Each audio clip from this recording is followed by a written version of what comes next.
श्री सच्चिदानंद सद्गुरु साईनाथ महाराज की जय। सद्गुरु श्री साईनाथुनि शरद बाबूजी की जय। శ్రీ సాయి సచ్చరిత 39వ అధ్యాయం. షిరిడీ క్షేత్రం ధన్యం. పుణ్య పావనులైన శ్రీ సాయి తమ నిర్వాణ పర్యంతం నివసించిన ద్వారకామాయి భువనం ధన్యం. షిరిడీ జనులు ధన్యులు. బాబా ఎంతో దూరం నుండి ఏదో నెపంతో షిరిడీకి వచ్చి వారిని రుణగ్రస్తులను చేశారు. మొదట షిరిడీ గ్రామం చాలా చిన్నది, కానీ సాయిబాబా అక్కడ నివసించటం వలన గొప్పదైంది. వారి వలననే అత్యంత పావనమైనది. వారి వలననే షిరిడీ తీర్థక్షేత్రమైనది. షిరిడీలోని స్త్రీలు కూడా ధన్యులు. అనన్యమైన వారి భక్తి శ్రద్ధలు ధన్యం. వారు స్నానం చేస్తూ, ధాన్యం దంపుతూ, విసరుతూ అసామాన్యమైన సాయిబాబా యొక్క మహిమను గానం చేస్తారు. వారి ప్రేమ ధన్యం. వారు అత్యుత్తమమైన గీతాలను గానం చేస్తారు. వానిలో ఉత్కృష్టమైన వాణిని వింటే మనస్సుకు శాంతి కలుగుతుంది. అందువల్ల శ్రోతల జిజ్ఞాసను తృప్తిపరచటానికి, వారి మనస్సులకు శాంతి కలిగించటానికి కథను సందర్భానుసారంగా చెప్తాను. శ్రీ సాయిబాబా నిజాం రాజ్యంలో దారి ప్రక్కన ఉన్న ఒక మామిడి చెట్టు క్రింద ప్రకటమై దూప్కేడా గ్రామంలోని పెళ్లివారితో పాటు అకస్మాత్తుగా షిరిడీకి వచ్చారు. ఖేడాలోని చాందపాటిల్ అనే పుణ్యాత్మునికి ఈ సాయి నిధి ముందుగా లభించింది. అతని ద్వారా ఇతరులకు వారి దర్శనం కలిగింది. అతని గుర్రం పోవడం, అతడు సాయిని కలుసుకోవడం, సాయి అతనితో చిలుం త్రాగించటం, అతని గుర్రాన్ని తిరిగి ఇప్పించటం, మరియు చాందుబాయి భార్య యొక్క మేనల్లునికి షిరిడీలోని వధువుతో సంబంధం కుదిరి మగపెళ్లివారు వధువు యొక్క గ్రామానికి తరలివచ్చారు. ఈ విషయంలోని మొత్తం కథను శ్రోతలకు ముందుగానే చెప్పేశాను. అయినా సందర్భానుసారం స్మరించుకోవటమే కాని మరలా ఏకరువు పెట్టడం అనవసరం. చాంద్పాటిల్ కేవలం నిమిత్తమాత్రుడు. భక్తులను ఉద్ధరించాలని బాబాకు అత్యంత చింత. అందువలన సాయి ఈ అవతారాన్ని ధరించి స్వయంగా షిరిడీకి వచ్చారు. జడులు, మూడులు, హీనులు, దీనులు, మంచి సంస్కారాలు లేని వారిని, వ్రతాలు తపస్సును ఎరుగని అమాయక జనులను సాయి తప్ప ఎవరు ఉద్ధరిస్తారు? సాయిబాబా 18 సంవత్సరాల వయసు నుండి ఏకాంతాన్ని అలవర్చుకున్నారు. రాత్రిళ్ళు ఎక్కడైనా నిర్భయంగా పడుకునేవారు. వారికి సర్వం ఈశ్వరమయం. మొదట ఊరంతటికీ పెంటకుప్ప అయిన ఒక గొయ్యి వద్ద రాత్రిళ్ళు పడుకోవటం, పగలు నలువైపులా తిరగటం.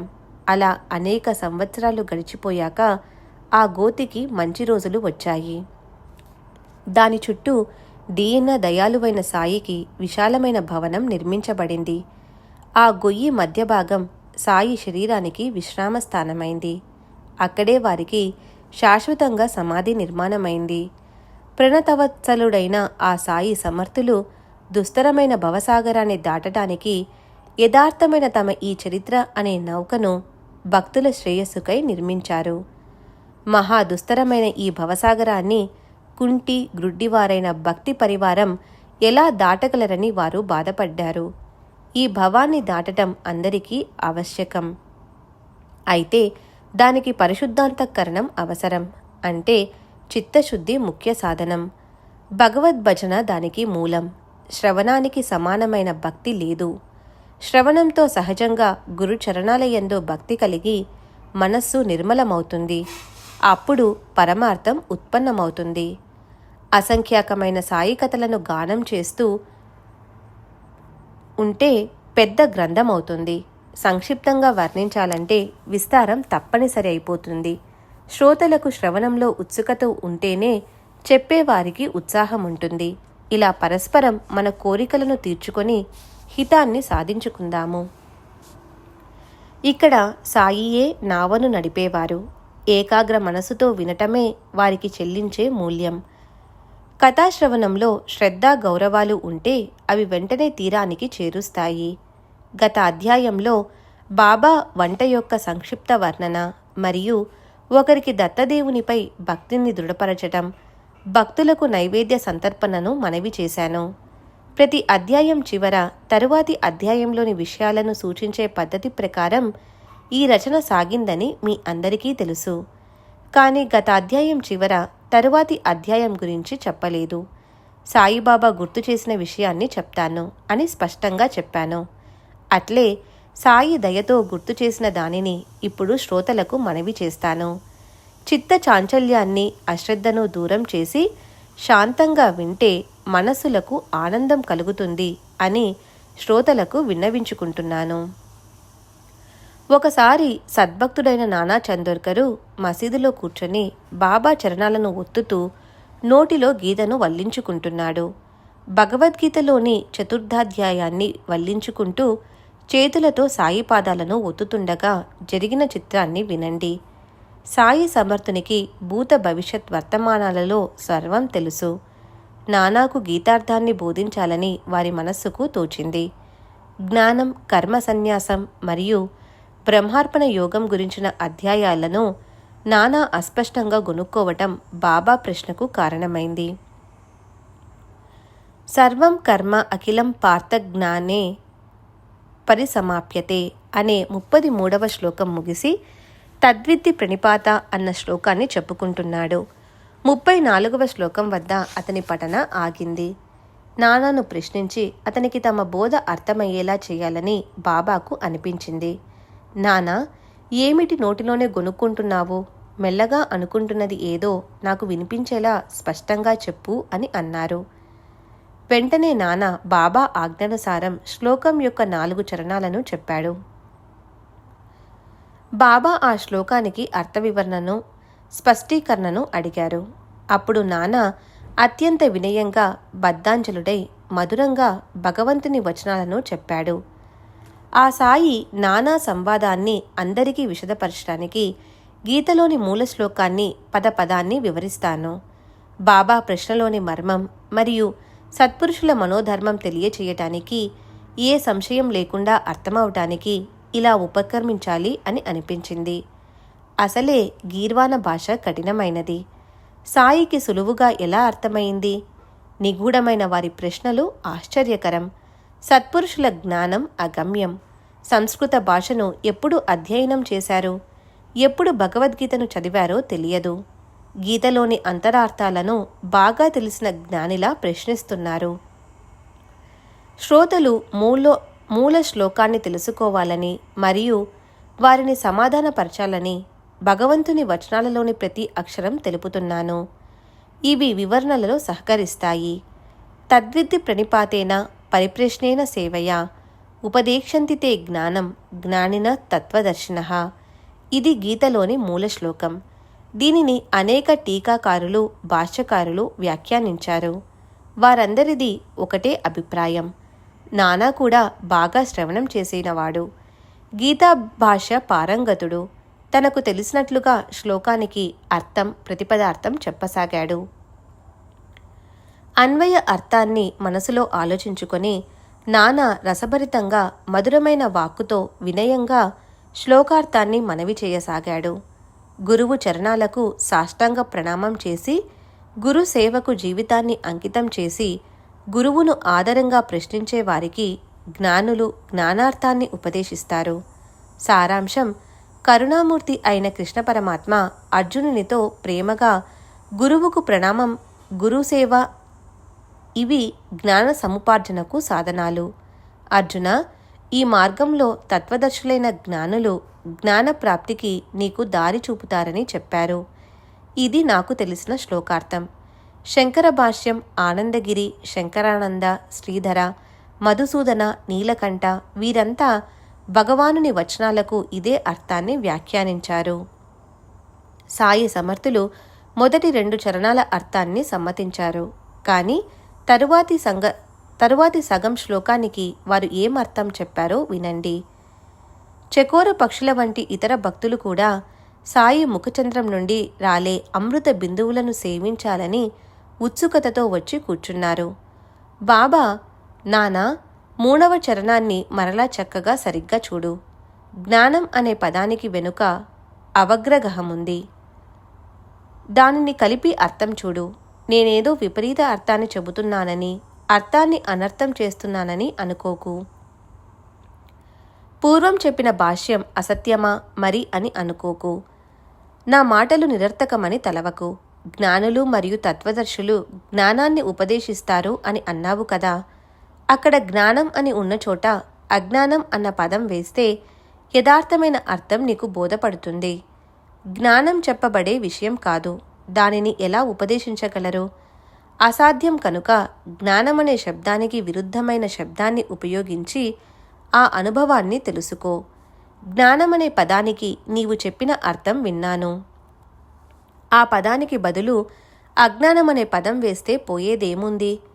అజ్ఞానం వాక్కుకు సంబంధించిన విషయం, జ్ఞానం వాక్కుకు అతీతమైన విషయం. గర్భానికి చుట్టుకున్న మావి వలె, అద్దం మీది ధూళి వలె, అగ్నిని కప్పిన బూడిద వలె జ్ఞానాన్ని అజ్ఞానం కప్పివేస్తుంది. అజ్ఞానంతో జ్ఞానం కప్పబడినది అని గీతలో భగవానుడు చెప్పాడు. అందువలన అజ్ఞానాన్ని తొలగిస్తే స్వభావ సిద్ధంగా ఉన్న జ్ఞానం ప్రకాశిస్తుంది. నాచుతో కప్పబడ్డ శుద్ధమైన నీరు వలె జ్ఞానం స్వతసిద్ధంగా ఉంటుంది. నాచును తొలగించిన బుద్ధిమంతునికి శుభ్రమైన నీరు లభిస్తుంది. సూర్యచంద్రులు ఎప్పుడూ ప్రకాశవంతంగా ఉంటారు. కానీ గ్రహణ సమయంలో రాహుకేతులు అడ్డు రావటం వలన మన దృష్టికి అవరోధం కలుగుతుంది. అది మన దృష్టికి కలిగే అడ్డు కానీ సూర్యచంద్రులకు ఏ అడ్డూ లేదు. అట్లే జ్ఞానం ఏ అడ్డు లేకుండా స్వస్థానంలో స్వతసిద్ధంగా ఉంటుంది. వస్తువులను కళ్ళతో చూసి తెలుసుకునే శక్తి జ్ఞానం. కానీ కళ్ళకు పొరలు వస్తే అది అజ్ఞానం. దానిని తొలగించటం అవసరం. ఆ పొరలను హస్త కౌశలంతో తొలగించి చూడగల శక్తిని ప్రకటం చేయాలి. అలా అజ్ఞాన తిమిరాన్ని తొలగించాలి. ఈ సకల దృశ్య ప్రపంచం అనిర్వచనీయమైన మాయా విజృంభితం. ఇదే అనాది, అవ్యక్తం, అవిద్య. అజ్ఞాన విలసితం కూడా ఇదే. ఆత్మస్వరూప జ్ఞానం అనుభవపూర్వకంగా తెలుసుకోవలసిన వస్తువు, కానీ అది ఉపదేశించగల విషయం కాదు. ప్రణిపాతం, పరిప్రశ్న, సేవ ఇవే గురుకృపకు సాధనాలు. విశ్వం సత్యం అని అనుకోవటం గొప్ప భ్రమ. ఇదే జ్ఞానాన్ని కప్పివేసే అంధకారం. దీనిని ముందు తొలగించుకోవాలి. అప్పుడు బ్రహ్మ ప్రజ్ఞాన రూపంలో ప్రకటమవుతాడు. ప్రపంచంలోని దుఃఖాలకు మూల కారణం అజ్ఞానం. గురు కృపాంజనం కళ్ళలో పడగానే మాయావరణ తొలగిపోయి స్వాభావికమైన జ్ఞానం మిగులుతుంది. జ్ఞానం సాధించవలసిన సాధ్య వస్తువు కాదు. అది మొదటి నుండి స్వయం సిద్ధంగా ఉన్నదే. ఇది ఆగమ నిగమాలలో ప్రసిద్ధమైనది. అజ్ఞానం జ్ఞానానికి విరోధం. భగవంతుడు భక్తుడు అన్న భేదభావమే విలక్షణమైన అజ్ఞానానికి మూలం. ఆ అజ్ఞానం నిరసనమవుతే పూర్ణ జ్ఞానం మిగులుతుంది. త్రాటిలో సర్పాన్ని చూడటం ఇది శుద్ధ ఆత్మస్వరూపాన్ని తెలుసుకోలేకపోవటం. అజ్ఞానం తొలగిపోతే తాడు అన్న జ్ఞానం మిగులుతుంది. లోపల బంగారం పైన మురికి, అంటే మురికి కింద దగదగా మెరుస్తున్న బంగారం ఉంది. అయితే ఆ బంగారం బయటపడటానికి అగ్ని అవసరం. శరీరం పుట్టటానికి మూల కారణం మాయ. శరీరం యొక్క నడవడి ప్రారబ్ధానుసారం. సుఖదుఖాలన్నీ అదృష్టంపై ఆధారపడి ఉంటాయి.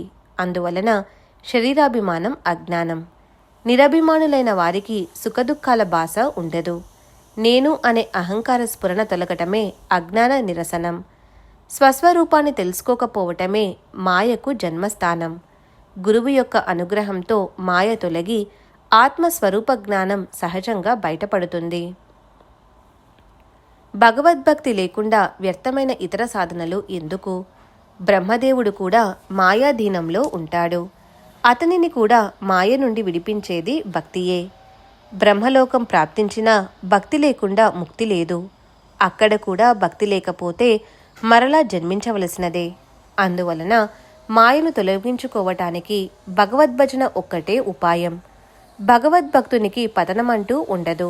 భవబంధనాలు ఉండవు. మాయా భ్రమ అని జనులంటారు. కానీ అది చాలా మాయావి. జ్ఞానులమని అనుకునే వారిని కూడా క్షణం క్షణం మాయలో ఇరుక్కునేలా చేస్తుంది. కానీ భక్తులు దాన్ని చిటికెల మీద నాట్యం చేయిస్తారు. జ్ఞాన సంపన్నులు మోసపోయే చోట భక్తులు నిలదొక్కుంటారు. కారణం, భక్తులు ఎల్లప్పుడూ హరిచరణాలకు శరణుజొచ్చి ఉంటారు. కానీ జ్ఞానులు తాము జ్ఞానులమన్న అహంభావంతో ఉంటారు.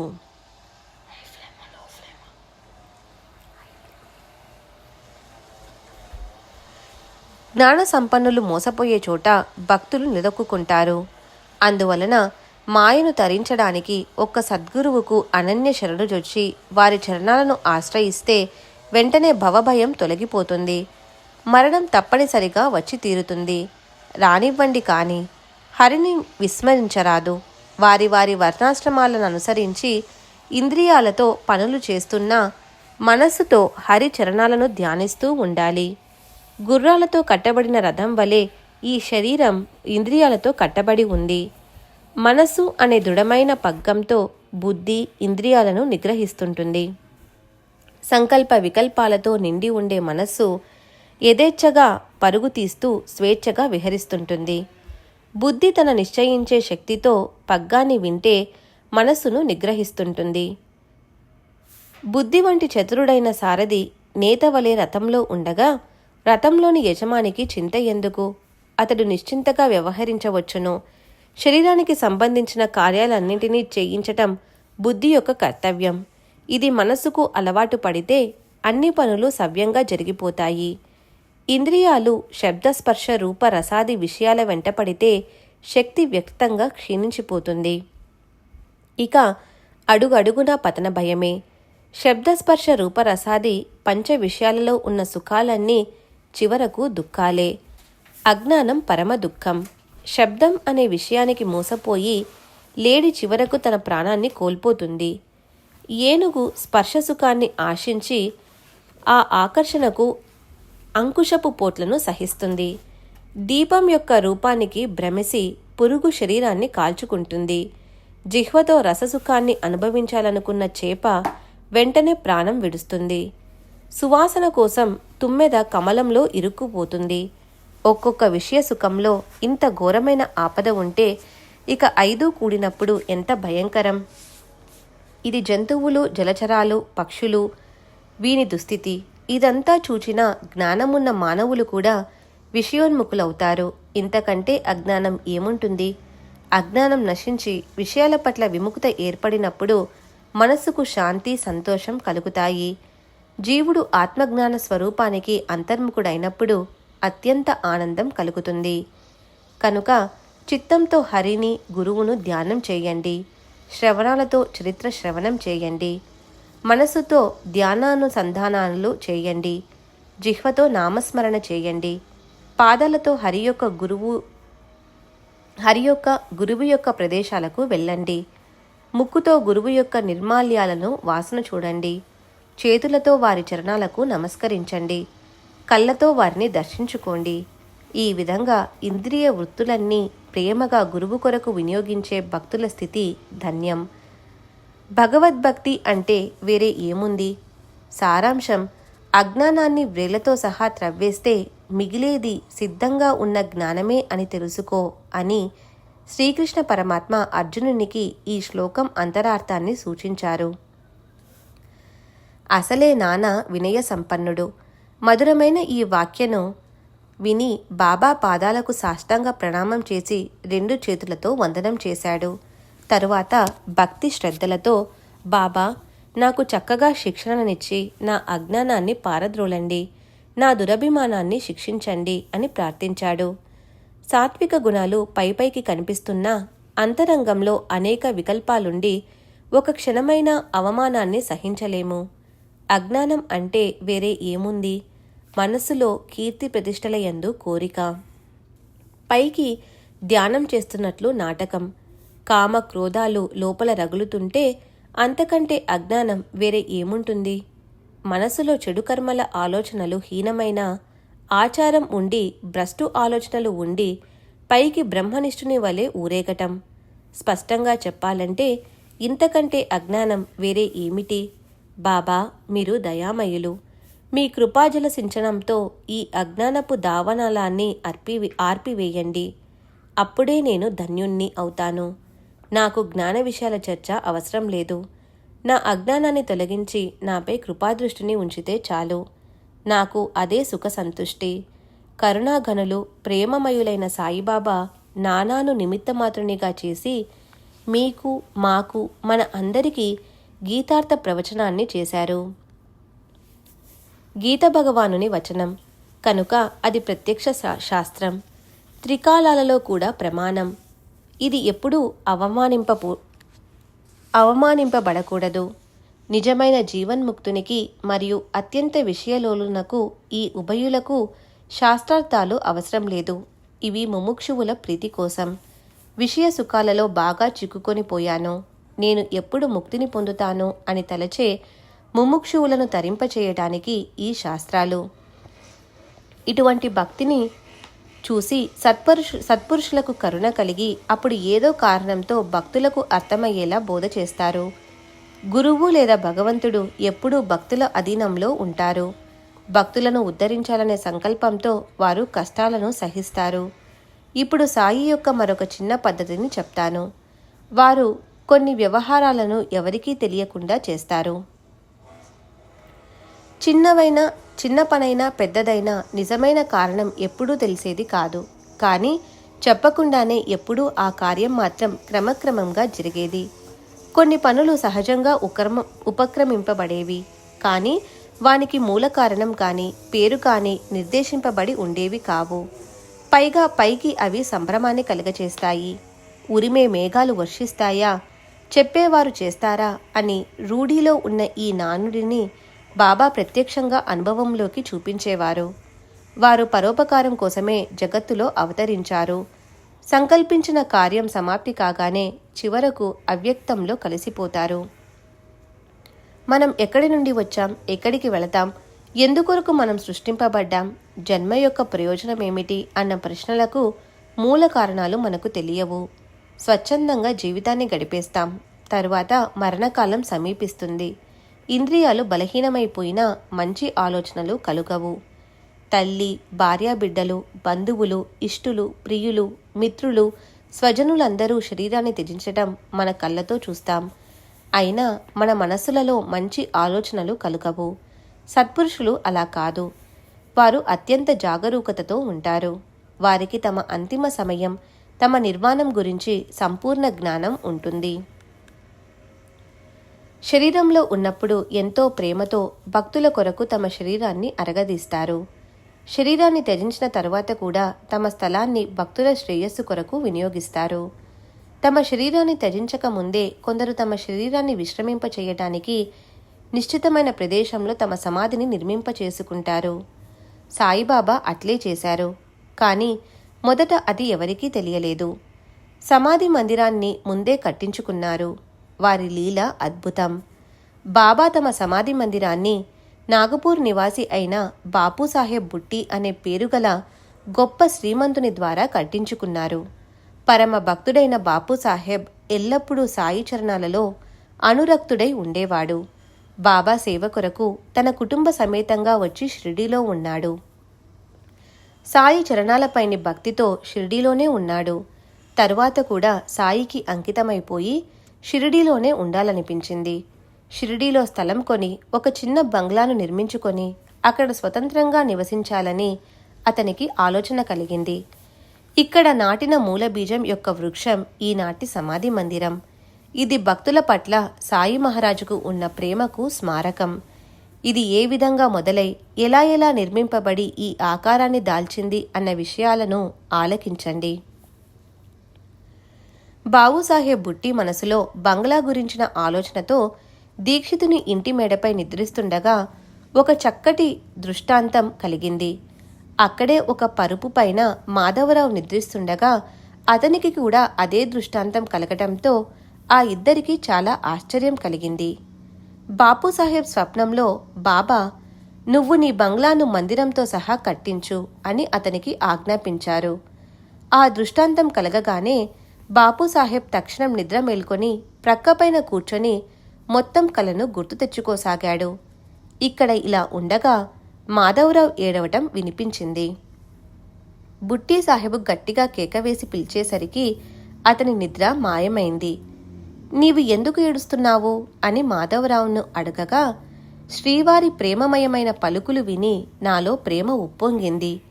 కళ్ళ నుండి బాష్పాలు రాలాయి. కంఠం గద్గదమైంది. ఆపుకుందామన్నా ఆగకుండా ప్రేమ కన్నీళ్ల ద్వారా బయటికి వచ్చింది. బాబా నా వద్దకు వచ్చి భవనం మరియు దేవాలయం నిర్మాణం కానీ నేను అందరి అభీష్టాలను తీరుస్తాను అని నాతో స్పష్టంగా చెప్పారు అని చెప్పాడు. బాపూసాహెబ్ తనలో ఆశ్చర్యపోయాడు. ఇద్దరికీ ఒకే దృష్టాంతం. మనసులోని సందేహం తీరింది. ఇక కార్యం మొదలు పెట్టాలని నిశ్చయించుకున్నాడు. బుట్టి ఆగర్భ శ్రీమంతుడు. భవనం మరియు దేవాలయం కూడా నిర్మించగల సమర్థుడు. మాధవరావు కేవలం సుఖంగా బ్రతికేవాడు. ఆ ఉభయులకు ఒకే దృష్టాంతం. ఇద్దరి స్వప్నాలు ఒక్కటే. వారికి పరమానందం కలిగింది. వెంటనే బుట్టి భవనం ఇలా నిర్మించాలని రేఖలను నిశ్చయించగా కాకా దీక్షితు దానిని ఆమోదించాడు. మరునాడు ఉదయం ఆ ముగ్గురు బాబా వద్ద ఉండగా బాబా ప్రేమగా శ్యామ ముఖాన్ని చూడసాగారు. శ్యామ, దేవా, ఏమిటి నీ ఈ లీల అర్థం? మమ్మల్ని ప్రశాంతంగా నిద్ర కూడా పోనీయవు, నిద్రలో కూడా మమ్మల్ని ఊరికే ఉండనివ్వవు అని అన్నాడు. శ్యామ మాటను విని బాబా తమ చెవులపై చేతులుంచి, మేము మా స్థలంలోనే ఉంటూ ఎవరో ఏదేదో అంటారు అని అన్నారు. బుట్టి వగైరా నిశ్చయించిన ప్లానును బాబా ఆమోదానికి చూపించగా బాబా వెంటనే మందిరం, భవనం నిర్మించడానికి అనుమతిని ఇచ్చారు. మాధవరావు నడుం బిగించాడు. నేల క్రింద భూగృహం తయారైంది. అతని చేతులతో బావి కూడా తయారైంది. ఇంతవరకు పని జరిగింది. లెండీకి వెళ్ళేటప్పుడు లేదా అక్కడి నుండి తిరిగి వచ్చేటప్పుడు కిటికీలు, ద్వారాలు బిగించేటప్పుడు బాబా ఉత్సుకతతో తిలకించేవారు. తమ చూపుడు వ్రేలితో చూపిస్తూ, ఇక్కడ ద్వారం, ఇక్కడ కిటికీ, ఇక్కడ తూర్పు దిక్కున గ్యాలరీ ఉంటే చక్కగా అందంగా ఉంటుంది అని చెప్పేవారు. తరువాత కార్యకారణ నిమిత్తంగా మిగతా పని బాపూసాహెబ్ జోగ్ ద్వారా జరగవలసి ఉండటం వలన పనిని అతనికి అప్పచెప్పారు. అలా పని జరుగుతున్నప్పుడు ఆ భవనంలోనే ఒక గర్భగుడిని నిర్మిస్తే మురళీధరుణ్ణి స్థాపించవచ్చు అని బుట్టి మనసుకు స్ఫురించింది. అతనికి సంకల్పం కలిగింది. కానీ బాబా అభీష్టాన్ని తెలుసుకోకుండా, గురువర్యుని ఆజ్ఞ లేకుండా బుట్టి ఏ కార్యాన్ని ఆరంభించడు. ఇది అతని నిత్య నియమం. బాబా ఆజ్ఞ చాలా ముఖ్యం. వారి అనుమతి లేకుండా ఒక్క పనైనా ఆరంభింపబడదు. మధ్య మరో హాలు ఎందుకు? దాని అవసరమేముంది? రెండు వైపులా గోడలు లేపి మురళీధరుని స్థాపన చేయవచ్చు. హాలును దేవాలయంగా రూపొందించాలని బాపూసాహెబ్ కోరిక. కానీ బాబా అనుమతిని ఇస్తేనే నిస్సంశయంగా అలా చేయొచ్చు అని ఆలోచించి మాధవరావుతో, నీవు బాబా అభిప్రాయాన్ని తెలుసుకుంటే వారికి నచ్చిన విధంగానే చేద్దాం అని చెప్పాడు. బాబా వ్యాహయాలికి వెళుతూ భవనానికి సమీపంగా వచ్చి నిలిచినప్పుడు శ్యామరావు ఏమని అడిగాడు అంటే, దేవా, హాలులో 2 గోడలు లేపి అక్కడ ప్రీతితో మురళీధరుడైన కృష్ణమూర్తిని స్థాపిద్దామని బాపూసాహెబ్ అంటున్నాడు. మధ్య భాగంలో నలుచదరంగా అరుగును నిర్మించి అక్కడ ఒక సింహాసనాన్ని అమర్చి దానిపైన మురళీధరుడు విరాజమానుడైతే శోభాయమానంగా ఉంటుంది అని బాపూసాహెబ్ ఆలోచన. మరి మీ అనుమతి అవసరం. ఆ విధంగా దేవాలయం, భవనం రెండూ వెంటనే ఒకేసారి తయారవుతాయి. శ్యామ మాటలను విని బాబా సంతోషంగా సరే అన్నారు. దేవాలయం పూర్తయ్యాక మనమే ఇక్కడ ఉండటానికి వస్తాం. బాబా బంగళా వైపు దృష్టి సారించి, బంగళా పూర్తి అయ్యాక మన కోసమే ఉంచుకుందాం, మనమందరము ఇక్కడే మాట్లాడుకుందాం, పరస్పరం ప్రేమగా కౌగలించుకుని ఆడుకుందాం, సుఖంగా ఆనందాన్ని అనుభవిద్దాం అని చెప్పారు. అప్పుడు మాధవరావు శ్రీ సాయితో, మీ అనుమతి నిశ్చయమైతే దేవా, పునాదికి ముహూర్తం పెట్టనా? దేవా, ఈ సమయం మంచిదేనా? కొబ్బరికాయను తెచ్చి కొట్టనా అని అడిగాడు. కొట్టు కొట్టు అని బాబా చెప్పగానే వెంటనే కొబ్బరికాయను తెచ్చి కొట్టాడు. ఆ తర్వాత గర్భగుడి, మురళీధరునికి నలుచదరం అరుగు తయారయ్యాయి. విగ్రహాన్ని తయారు చేయటానికి ఒక శిల్పికి పని అప్పచెప్పారు కూడా. కానీ తరువాత బాబాకు అంతిమ సమయం ఆసన్నమవగా చాలా బాధ కలిగింది. భక్తులు లోలోపల కుమిలిపోయారు. బాపూసాహెబ్ మనసులో దుఃఖించసాగాడు. ఇక ముందు ఈ భవనం ఏమవుతుందో, దీనికి ఏ స్థితి పట్టనుందో ఏం తెలియటం లేదని అతనికి చింత పట్టుకుంది. 1,00,000 రూపాయలు ఖర్చు అయ్యాయి. చివరకు ఏమవుతుందో, మందిరంలో బాబా పాదాలు మోపుతారా, బాబా శరీరాన్ని త్యజిస్తే ఇక ఈ భవనం ఎందుకు, మందిరం ఎందుకు, మురళీధరుడు ఎందుకు అని బుట్టీకి దుఃఖం. కాని తరువాతి కర్మధర్మ సంయోగం వలన, భవనం యొక్క భాగ్యం వలన బాబా స్వయంగా చెప్పినట్లుగా అందరి కోరిక తీరింది. తమ అంతిమ సమయంలో నన్ను వాడాలో ఉంచండి అని పలికిన బాబా నోటి నుండి వెడలిన వచనంతో అందరి మనసులు తేలికపడ్డాయి. అటు తర్వాత సాయిబాబా యొక్క పవిత్ర శరీరం గర్భగుడిలో స్థాపింపబడింది. ఆ భవనం సమాధి మందిరమైంది. సాయి యొక్క చరిత్ర అగాధం, బుట్టి యొక్క భాగ్యం ధన్యం. స్వశక్తితో నిర్మించిన అతని భవనంలో పావన నామాన్ని కలిగిన శ్రీ సాయిబాబా శరీరం విశ్రమించటం అతని మహాభాగ్యం. పావనమైన ఇటువంటి కథను విని శ్రోతలు సుఖాలను పొందుతారు. హేమాడ్ సాయినాథునికి శరణుజొచ్చి ఒక్క క్షణమైన వారి చరణాలను విడువడు. ఇష్టమైన అయిష్టమైన అనుభవాలు సంభవిస్తుంటాయి. సాయి సమర్థుల ఉపదేశాలను అనుసరించి ప్రవర్తిస్తూ వారిని సంతుష్టపరిచితే శుభాలు నిశ్చయంగా కలుగుతాయి. కథ, వక్త, కథనం సాయి సమర్థులే అయినప్పుడు హేమాడ్ ఎవరు? ఊరికే పేరుకు మాత్రమే. తరువాత ఎలా ప్రేరణ కలిగితే అలా కథ వినిపించబడుతుంది. ఆ సమయానికి రచింపబడే దాని గురించిన ఆలోచన ఇవ్వాల ఎందుకు?